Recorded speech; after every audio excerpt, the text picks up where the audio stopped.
খড়িগাঁও গ্রামের এক কোণায় থাকত হরিশ নামের এক গরিব কৃষক। পরনে ধুতি, হাতে লাঙল, মাটির প্রতি ছিল অটল ভালোবাসা। তবে জীবন সহজ ছিল না। সারা বছর চাষ করি, তবু ফসল ভালো হয় না। ভাগ্য বুঝি মুখ ফিরিয়ে নিয়েছে। তুমি হাল ছাড়ো না হরে, আমাদের সময় একদিন আসবেই। ও হরিশ, কর না দিলে জমি চলে যাবে। শুধু ঘাম ঝরালেই তো আর রাজা হওয়া যায় না।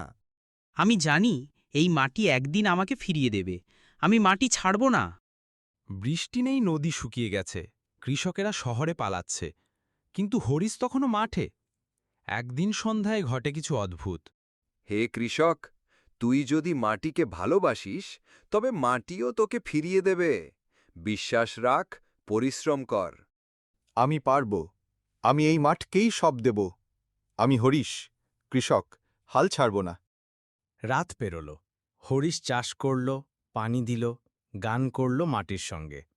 আর একদিন সকালে দেখো, হরিশের জমিতে তো সবুজে ভরে গেছে।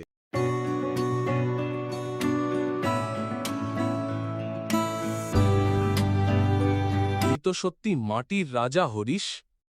আমি শুধু মাটিকে ভালোবেসেছি, ভালোবাসা কখনো হরিশ আমাদের শেখায় ভাগ্য নয়, ভালোবাসা আর শ্রমই মানুষের সত্যিকারের রাজত্ব গড়ে তোলে।